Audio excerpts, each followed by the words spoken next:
সিলেট মৌলভীবাজারে এক মাহফিলে গিয়েছিলাম। এক হিন্দু ভদ্রলোক, তিনিও মাহফিলে উপস্থিত ছিলেন। মাহফিল শেষে একটা চিরকুট পাঠালেন আমার কাছে, হয়তো অনলাইনে সেটার ভিডিও এখনো আছে, কেউ কেউ দেখেছেন। সেখানে সেই ভাই প্রশ্ন করেছিলেন যে হুজুর, আপনারা জন্মসূত্রে মুসলিম, আমরা জন্মসূত্রে হিন্দু। আপনারা মরলে আপনারা চলে যাবেন জান্নাতে, আর আপনারা বলেন আমরা মরলে আমরা চলে যাব জাহান্নামে। তো সৃষ্টিকর্তা আমাদের উপর কেন এই অন্যায় এবং অবিচার করলেন যে জন্মগতভাবেই আপনাদেরকে জান্নাতি বানালেন, জন্মগতভাবেই আমাদেরকে জাহান্নামী বানালেন? মানুষে মানুষে এই ভেদাভেদ কেন করলেন? তা আমি সেখানে লম্বা করে জবাব দিয়েছিলাম। তিনিও বেশ স্যাটিসফাইড হয়েছিলেন জবাব শুনে। মূল কথা এটাই, আমি বলেছিলাম আল্লাহ জন্মগতভাবে কাউকে হিন্দু বানান নাই, খ্রিস্টান বানান নাই, বৌদ্ধ বানান নাই, নাস্তিক বানান নাই। আল্লাহ জন্মগতভাবে সবাইকে মুমিন মুসলিম বানিয়েছেন, যার কারণে প্রাপ্তবয়স্ক হওয়ার আগে মরলে আল্লাহ কাউরে জাহান্নামে ফেলবেন না। তবে বুঝ হওয়ার পর আল্লাহ তাআলা ইচ্ছা শক্তির স্বাধীনতা দিয়েছেন। কারণ স্বাধীনতা যদি না দেন, দুনিয়ায় পাঠানোর অর্থ কি থাকবে? দুনিয়ায় পাঠিয়েছেন সূরা মুলক আয়াত নম্বর 2, আল্লাহ পরীক্ষা করার জন্য। পরীক্ষা তখনই হবে যখন সর্বনিম্ন দুটো অপশন, দুটো চান্স, দুটো সুযোগ আপনার সামনে আছে। সুযোগ যদি একটাই থাকে, এটাকে পরীক্ষা বলে না। জব একটাই আছে, এটাকে পরীক্ষা বলে না।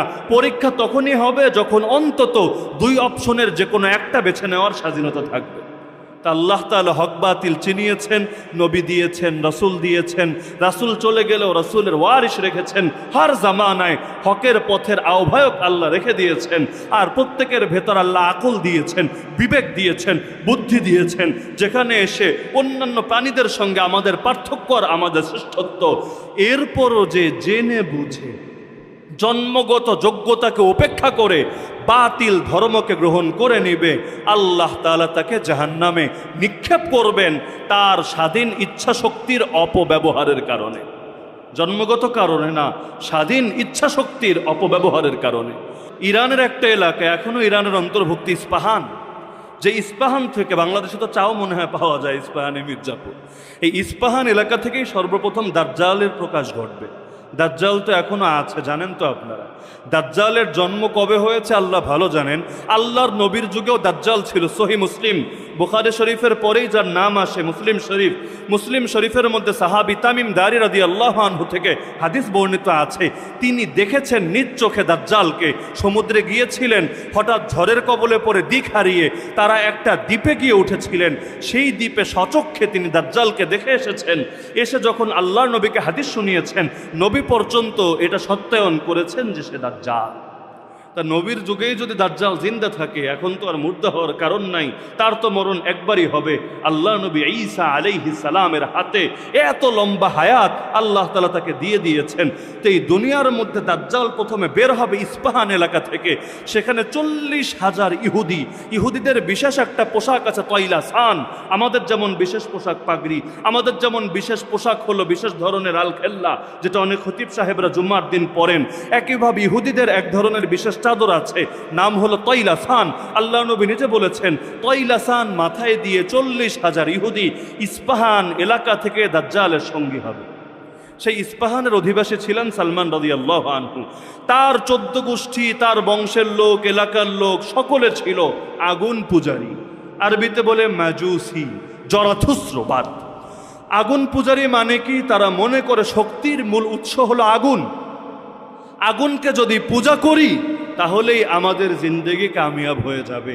তার বাবা ছিল, তার যে এলাকার নাম ছিল জাই। ইস্পাহানের একটা অঞ্চল, একটা ছোট্ট এলাকা যেটার নাম জাই। সেই জাই এলাকার সর্দার ছিল তার বাবা, তিনি হলেন সর্দারের পুত্র। তো বাপ যেহেতু অগ্নিপূজকদের ধর্মগুরু, ছেলেও তো স্বাভাবিকভাবে ধর্মগুরু হয়েই বেড়ে উঠবে, এটাই স্বাভাবিক। আমরা যারা হুজুর, আমরা কি কেউ চাই যে আমাদের বাচ্চা কাচ্চা অন্য লাইনে বড় হোক? আমরাও তো স্বাভাবিকভাবে এটাই চাই যে আমরা হুজুর, আমাদের বাচ্চারাও হুজুর হবে। যারা ক্রিকেট খেলোয়াড়, আমাদের বাচ্চারাও ক্রিকেট খেলোয়াড় হবে। যারা নায়ক নায়িকা, এরাও ট্রেনিং দেয় ছোটবেলা থেকে, ভাবে আমার ছেলে মেয়েও বড় হয়ে নায়ক নায়িকা হবে। প্রত্যেকে নিজের মতো করেই তো সন্তানকে গড়তে চায়। তো সালমান রাদিয়াল্লাহু আনহু, তাকে তার বাবা অনেক আদর করতেন। এবং তিনি বলেন, মুসনাদে আহমদে বিশাল লম্বা হাদিস বর্ণিত আছে, তিনি বলেন, একটা মেয়েকে যেভাবে ফ্যামিলি আগলে রাখে, সহজে বাইরেও যেতে দিতে চায় না, সেভাবে তাকে আগলে রাখতো সর্বদা, যার কারণে বাইরের দুনিয়ার সঙ্গে তিনি পরিচিত হতে পারেন নাই। এভাবেই বাপের ঘরে বড় হতে হতে এক পর্যায়ে তিনিও আগুনের খাদেমে পরিণত হলেন। আগুনের খাদেম বুঝেন, আগুন যাতে সবসময় জ্বলা থাকে, নিভে না যায়, সকলে যে কোনো সময় এসে যাতে পূজা দিতে পারে, সেজদা দিতে পারে।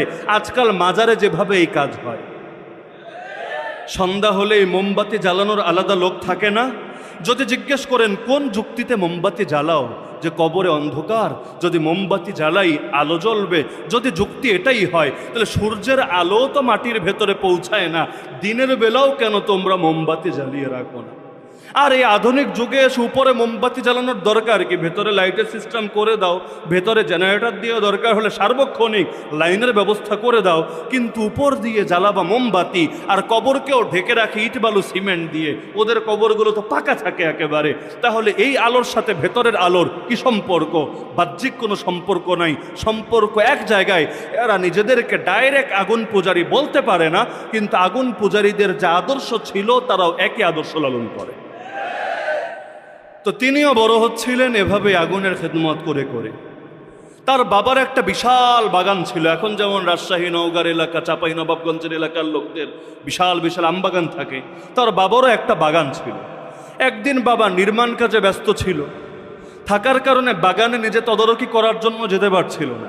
ছেলেকে বলল, বাবা সালমান, আজকে তুমি একটু যাও, অমুক জায়গায় আমাদের বড় বাগান আছে, তুমি একটু দেখাশোনা করো। কারণ দেখাশোনা না করলে কর্মচারী আর শ্রমিকরা ফাঁকিবাজি করবে, এটাই স্বাভাবিক। তুমি সারা দিন, তোমাকে যে দায়িত্ব দিলাম সেই দায়িত্ব পালন করে সন্ধ্যা হওয়ার আগে আগেই আমার বাড়িতে এসে পৌঁছবা। সালমান রাদিয়াল্লাহু তাআলা আনহু তিনি ঘর থেকে বের হলেন। রাস্তায় যাওয়ার পথে খ্রিস্টানদের একটা গির্জা পড়ল। তখন মুহাম্মদুর রাসূলুল্লাহ সাল্লাল্লাহু আলাইহি ওয়াসাল্লাম দুনিয়াতে আসেন নাই। ঈসা নবীর আগমনের পরে, আমার নবীর আগমনের আগে। তখন তো দুনিয়াতে ধর্ম ঈসা নবীর ধর্মই, আমাদের নবীর ধর্ম তো তখনও আসেই নাই, যার কারণে এটা অনুসরণের প্রসঙ্গ তো আসবে না। তিনি যাচ্ছিলেন খ্রিস্টানদের গির্জার পাশ দিয়ে। এখন তিনি তো সারা জীবন ঘরেই পড়ে থেকেছেন। ঢাকা শহরে যেমন অনেক পোলাপান থাকে না, ব্রয়লার মুরগি, সারা জীবন ঘরে ঘরে বড় হয়, বাইরে গেলে নাদুস নুদুস কিউটের ডিব্বা, কিন্তু কিচ্ছু বুঝে না। না রিক্সাওয়ালার লগে দামাদামি করতে পারে, আর যদি মাছ বাজার আর গোস্ত বাজারে নিয়ে যান তাহলে তো ব্যবসায়ীর ইচ্ছা মতো আরে বানাবে যে মাল একটা পাইছি, বহুদিন পর আজকে একেবারে পকেট ভৈরা লাভ কইরা নিব। তো এখন তিনিও সাদাসিধা, বাইরের জগতের সাথে কোনো পরিচয় নাই। আজকালকার বাচ্চারা যেমন ঘরে বসে বসে খুব ভালো গেম খেলতে পারে, গেমিংয়ে তার পারফরমেন্স অনেক ভালো, কিন্তু খেলার মাঠে নামালে একেবারেই জিরো, সেখানে তার কোনো যোগ্যতা নাই, সকল যোগ্যতা মনিটর আর স্ক্রিনের সামনে। তো সালমান তিনি বের হয়েছেন, হঠাৎ করে বলেন, কি রে এইটা আবার কি? এইরকম কোনো ধর্ম তো আগে দেখি নাই। সারা জীবন দেখলাম আগুন জ্বলা থাকে, মানুষ এসে আগুনের সামনে লুটিয়ে পড়ে, সেজদা দেয়, এটা আবার কি? সবাই দেখে নামাজ পড়ে। এখন নামাজটা তার বড় দিলে ধরে গেল। আপনিও নিরপেক্ষভাবে যদি বিশ্লেষণ করেন, আমি চ্যালেঞ্জ করে বলতে পারবো, দুনিয়ার সকল ধর্মের উপাসনার ভিডিও দেখবেন, যত ধর্ম যেভাবে উপাসনা করে সবগুলোর ভিডিও দেখবেন, আর ইসলামের প্রতিটা ইবাদত বন্দেগীর ভিডিও দেখবেন। এরপর যদি ইসলামের ইবাদতকে সবগুলোর চাইতে বেশি সুন্দর, বেশি আকর্ষণীয় মনে না হয়, আমার এসে বলবেন। ইসলামের আকর্ষণ সবচাইতে বেশি না? ইসলামের ইবাদতে মজা সবচাইতে বেশি না? এমনকি শুধু অন্য ধর্মে বলে কথা না, যারা নাস্তিক, সেই নাস্তিকরাও যেভাবে নিজেদের কালচার, নিজেদের অর্চনা, নিজেদের উৎসব পালন করে, আল্লাহর কসম এর চাইতে ইসলামের ইবাদত অনেক স্বাদের, অনেক মজার, অনেক আনন্দের। 2 রাকাত নামাজ ধীরস্থিরভাবে পড়ে আল্লাহর কসম যে মজা পাবেন, শাহবাগে বিরিয়ানির প্যাকেট হাতে নিয়ে মোমবাতি জ্বালিয়ে ঘন্টার পর ঘন্টা দাঁড়িয়ে দাঁড়িয়ে শোক পালন করে সেই মজা জিন্দগিতেও পাবেন। তো সালমান রাদিয়াল্লাহু আনহু দিল গলে গেল। এত সুন্দর ইবাদত দেখলে খালি দেখতেই মনে চায়, দেখলে খালি দেখতেই মনে চায়। তিনি বুঝতেই পারছেন না আসলে ব্যাপারটা কি। এখন তিনি নামাজ যখন শেষ করলো, জিজ্ঞেস করলেন, তোমরা কারা? এ আবার কোন ধর্ম? কি করলে এতক্ষণ? তারা বলল, আমরা ঈসা আলাইহিস সালামের উম্মত, এতক্ষণ নামাজ পড়েছি, আমাদের ধর্মে এই এই বিধান আছে। সালমান রাদিয়াল্লাহু আনহু শুনে তার ভালো লাগলো। বাপ যে তারে পাঠিয়েছে বাগান পাহারা দেওয়ার জন্য, সে কথা ভুলেই গেল। সারাদিন কাটিয়ে দিল সেই জামাতের সাথে। তো এখন সন্ধ্যাবেলায় তার খবর এসেছে, কিরে আব্বা তো আমারে খুঁজবে। ইতিমধ্যে বাপের লোকও পাঠানো শেষ বিভিন্ন জায়গায়, ছোট বাচ্চা আর আগে কখনো বাইরেও যায় নাই, বাইরের জগতের সাথেও পরিচিত না, সন্ধ্যা হয়ে গেছে, কোনো খোঁজ খবরও নাই, বাপ তো পেরেশান হবেই। লোক পাঠিয়ে দিয়েছে চারদিকে, সালমানের খোঁজ তো পায় না। সালমান রাদিয়াল্লাহু আনহু দিল তো চায় না এটা ছেড়ে বাসায় যেতে, তারপরও যেতে তো হবে, বাপরে জানাতে তো হবে। আর এই আধুনিক যুগ তো না যে একটা হোয়াটসঅ্যাপে ইমোতে একটা মেসেজ পাঠিয়ে দিবে বা কলে বলে দিবে, সুযোগ তো আর নাই। তিনি চলে গেলেন বাসায়। এখন বাপ জিজ্ঞেস করলো, কি বাবা কই ছিলা সারাদিন? তোমার সন্ধানে লোক পাঠালাম তাও পেলাম না, বাগানে কি গিয়েছিলা? বললো, না বাবা যাই নাই। কেন? আমি যে দায়িত্ব দিয়েছি সেই দায়িত্বকে তুমি পালন করো নাই? না বাবা পালন করি নাই। তাহলে কি করলা সারাদিন? বাবা আমি যাচ্ছিলাম, হঠাৎ একটা করে বিশাল ঘর দেখলাম, গির্জা। সেটার পাশ দিয়ে যখন যাচ্ছিলাম দেখলাম কিছু মানুষ কি যেন করছে। আমার দেখে খালি দেখতে মনে চাইলো, দেখলাম, তাদেরকে জিজ্ঞেস করলাম, তারা বলল এটা হলো ঈসা আলাইহিস সালামের ধর্ম। তারা সেই ধর্মের আলোকে নামাজ পড়ছিল, সারাদিন তাদের সঙ্গেই কাটালাম। আমার তো বড় ভালো লাগছে, আমার মন বলছে আমাদের ধর্মের চাইতে ওই ধর্মই উত্তম। আপনি বলবেন এই বাচ্চা এই সিদ্ধান্তে কিভাবে পৌঁছলেন? কারণ আল্লাহ তাআলা নিজে প্রতিটা মানুষকে জন্মগতভাবে তার ভেতরে হক গ্রহণের, হক চেনার স্বভাবজাত যোগ্যতা রেখে দিয়েছেন।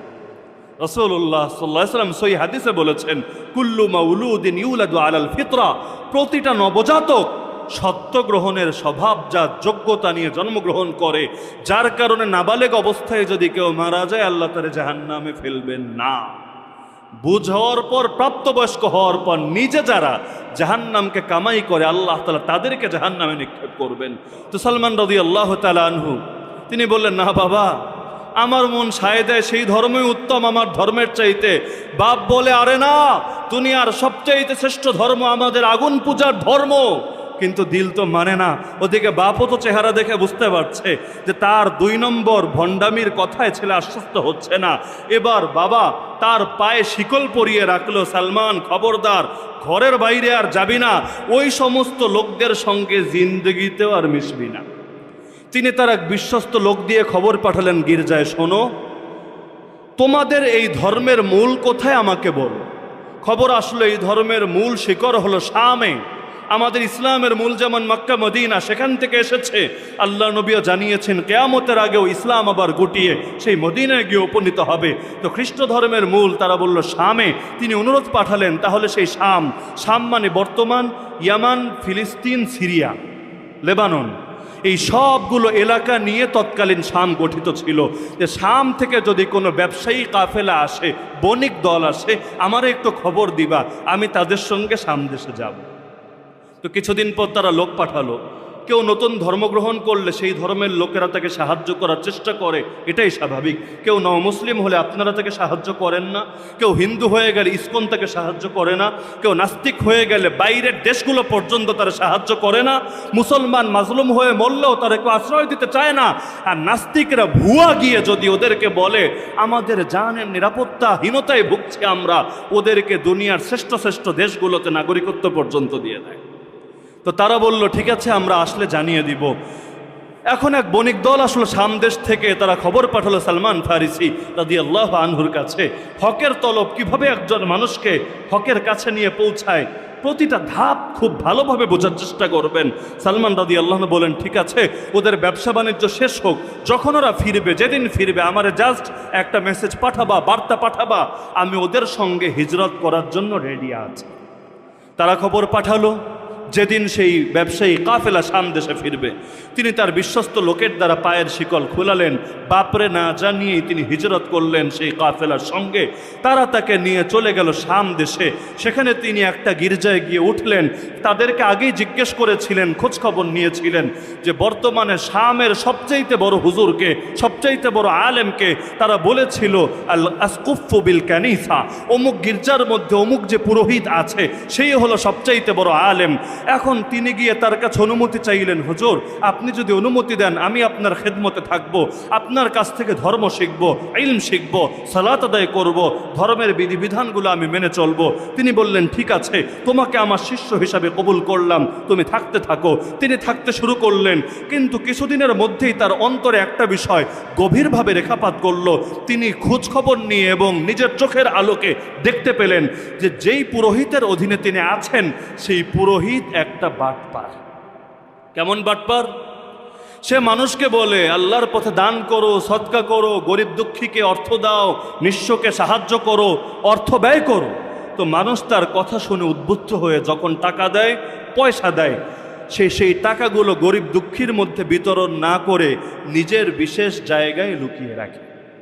এখন তিনি যেহেতু খাদেম, একসঙ্গেই থাকছেন দিনরাত, দুনিয়ার মানুষের চোখে আড়াল হলেও তার তো চোখের সামনে ঘরের মানুষের কাছে অনেক কিছুই স্পষ্ট থাকে, এটা বাইরের লোকের সামনে থাকে না। এই কারণেই নবী বলেছেন তোমাদের মধ্যে শ্রেষ্ঠ ওই ব্যক্তি যে তার বউয়ের কাছে শ্রেষ্ঠ। কারণ দুনিয়ার মানুষের কাছে অন্য একটা রূপ, মুখোশধারী একটা রূপ প্রকাশ করা সম্ভব, কিন্তু ঘরের বউয়ের কাছে আলাদা রূপ প্রকাশ করা সম্ভব না। এত বছরের সংসার, সেখানে আলাদা রূপ না, ভেতরের আসল রূপটাই বেরিয়ে আসে। তো এভাবে তিনি জানলেন যে 7 কলস, তৎকালীন যুগের পানি খাওয়ার কলস না, বড় মটকা, শাহজালাল মাজারে গেলে পাবেন সেই জাতীয় মটকা, এরকম বড় বড় মটকায় মানুষকে উৎসাহিত করে টাকা পয়সা নিয়ে, তৎকালীন যুগের টাকা পয়সা মানে স্বর্ণ মুদ্রা, রৌপ্য মুদ্রা, সোনা দিয়ে বানানো মুদ্রা, রূপা দিয়ে বানানো মুদ্রা, এগুলো জমা করেছে একটা একটা হতে হতে 7 মটকা হয়ে গিয়েছে। এগুলোকে মাটির তলে এক জায়গায় লুকিয়ে রেখেছে। তো এক সময় সেই লোক মারা গেল, কলসি তো সব জায়গায় রয়ে গেল, সবাই আসলো তাকে দাফন করবে, শ্রদ্ধার সঙ্গে সমাহিত করবে। তিনি বললেন শোনো সাবধান, এই লোক কিন্তু বড় বাজে লোক, ফ্রড লোক, প্রতারক লোক। সে বলল তোমার কথাই কি বিশ্বাস করব নাকি? সে প্রতারক, দাবির পক্ষে প্রমাণ দাও। সে বলল প্রমাণ আছে আমার কাছে, আমার সাথে আসো। তিনি গিয়ে দেখালেন এই জায়গার মাটি খোঁড়া হলো, দেখা গেল একে একে 7টা সোনার রূপা ভরা কলসি বের হয়ে আসে। এবার তো তারা বুঝে ফেললো পুরো ব্যাপার। তারা তাকে আর দাফন না করে সেই মরা মানুষকে শুলিতে চড়িয়ে তাকে পাথর মেরে মেরে মেরে মেরে পুরো লাশটাকেও ক্ষতবিক্ষত করে। আর সেই হুজুর তো শেষ, আর এক হুজুর নিয়ে আসলো সেই গির্জার মধ্যে। এই লোকের ব্যাপারে সালমান রাদিয়াল্লাহু আনহু বলেন, মুসনাদে আহমদের হাদিস, আমি আমার জিন্দেগিতে তার চাইতে বেশি ইতিপূর্বে কাউকে ইবাদত বন্দেগী করতে দেখি নাই। ইবাদতেও মনোযোগী, রাতভর সালাত আদায় করেন, মানুষকে দিন শিক্ষা দেন, খুশুখুজুর সাথে, ইখলাসের সাথে, দুনিয়ার কোনো ধান্ধাই নাই তার ভেতরে। আমি তার সোহবতকে খুব গনিমত মনে করে তার খেদমত করতে থাকলাম, তার কাছে ধর্মের শিক্ষা নিতে থাকলাম, মানুষজনও তার উপর খুশি ছিল। কিন্তু এক সময় তিনিও মুমূর্ষু হলেন, মৃত্যুর কোলে প্রায় ঘনিয়ে পড়তে লাগলেন। সেই সময় তিনি জিজ্ঞেস করলেন, হযরত আপনি তো মারা যাচ্ছেন, আপনার পর আমি কার কাছে যাব? ইতিপূর্বে এক ফ্রডের কাছে পড়েছি, আগামীতে কারে আনবে তাও আমি জানি না, আপনি বলে দেন কার কাছে গেলে আমি ইলম ভালো মতো শিখতে পারবো। তিনি বললেন তাহলে শোনো, শাম দেশে আর কাউকে পাবা না, যারা ছিল একে একে চলে গেছে। তো বললেন সালমান শোনো, আর পাবা না কাউকে শামে, যারা ছিল একে একে সবাই চলে গেছে। মাউসিল এলাকায় চলে যাও, সেখানে একজনকে পাবা যে আমার মতো এখনো হকের উপর আছে। চলে গেলেন হিজরত করে মাউসিলে, সেখানে তিনি তার সোহবতে থাকলেন, তাকেও খুব ভালো পেলেন। সেই মাউসিলের বুজুর্গ যখন ইন্তেকাল করলেন, সালমানের তো বয়স বাড়ছে, সালমান বলছেন হযরত এরপর কার খেদমতে যাব, কার কাছে গিয়ে ইলম শিখব, আমল শিখব, আখলাক করব, ইসলাহের তাজকিয়ার মেহনত করব? তিনি বললেন মাউসিল আর কাউকে পাবা না, শামেও পাবা না, নিসিবিন একটা এলাকা আছে, সেখানে চলে যাও। সেখানে চলে গেলেন, শিষ্যত্ব গ্রহণ করলেন। সেই বুজুর্গ মরে যাচ্ছে, সেই সময় জিজ্ঞেস করলেন হযরত এখন কার কাছে যাব? তিনি বললেন এখন এই এলাকায় আর দ্বিতীয় কাউকে পাবা না, আম্মুরিয়া একটা এলাকা আছে, সে আম্মুরিয়ায় চলে যাও। চলে গেলেন আম্মুরিয়ায়, সে আম্মুরিয়ার বুজুর্গের সোহবতে থাকলেন তার মরণ পর্যন্ত।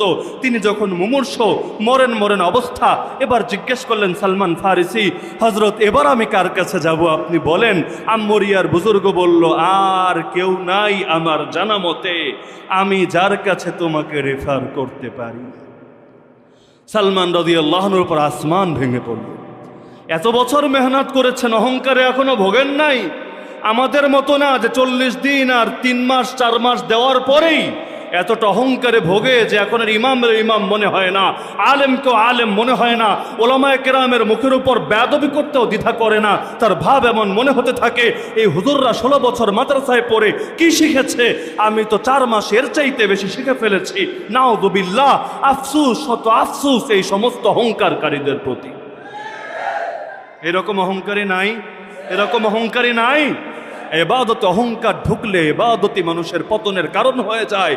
তো এখন এতকাল ইবাদত করলেন, এলেম শিখলেন, কিন্তু এখনো তিনি তৃপ্তি নিভাতে পারছেন না, এখনো খুঁজছেন কার সোহবতে যাবেন।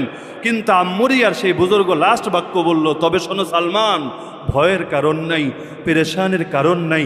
আমি ইনজিল শরীফের আলোকে সম্পূর্ণ শতভাগ কনফিডেন্স নিয়ে তোমাকে বলছি, সেই দিন আর বেশি দূরে না যেদিন সর্বশেষ নবী মুহাম্মদুর রাসূলুল্লাহ সাল্লাল্লাহু আলাইহি ওয়াসাল্লাম দুনিয়াতে আসবেন। তোমার উচিত হবে তুমি তাকে পেয়ে গেলে আর খ্রিস্ট ধর্ম নিয়ে পড়ে থাকবা না। তুমি তাকে পেয়ে গেলে তার উপর ঈমান আনবা, তার জন্য কোরবান হয়ে যাবা। তিনি তোমাকে যেভাবে বলবেন সেভাবেই তোমার জীবন গড়ে তুলবা। সালমান বললেন, চিনব কিভাবে হযরত, আমাকে বলে দেন। তিনি বললেন, কয়েকটা আলামত, নিদর্শন, সিমটম তোমাকে বলে দিচ্ছি, এগুলো দিয়ে খুব ভালো মতো তুমি চিনতে পারবা। 1 নম্বরে, তিনি প্রকাশিত হবেন আরবের ভূমিতে, কিন্তু হিজরত করবেন মদিনায়। মদিনা নাম বলেন নাই, বলেছেন বাইনা হাররাতাইন, এমন একটা জমিনে যেটা হবে যার 2 পাশে থাকবে বিশাল প্রান্তর, যেখানে থাকবে কালো কালো পাথর। অর্থাৎ 2 পাশে কালো পাথর ঘেরা জমিনের মাঝখানে খেজুর গাছ বিশিষ্ট একটা এলাকার মধ্যে তিনি হিজরত করবেন, অর্থাৎ মদিনা। এখন মদিনা কই পাবেন তিনি, এটাও তিনি জানেন না, কিন্তু আলামতগুলো শিখে রাখছেন। তাকে যখন দেখবা তখন মনে রাখবা, কানা ইয়াকবালুল হাদিয়া ওয়ালা ইয়াকবালু সাদাকা, তিনি হাদিয়া, উপহার, উপঢৌকন গ্রহণ করবেন, দান সদকা কখনো নিজের জন্য গ্রহণ করবেন না। নবীরা কখনো দান সদকা খান না, তবে উপহার তারা গ্রহণ করেন। আর সর্বশেষ আলামত, তার পিঠের মধ্যে নবুয়তের একটা সিলমোহর, মোহরে নবুয়ত দেখতে পাবা।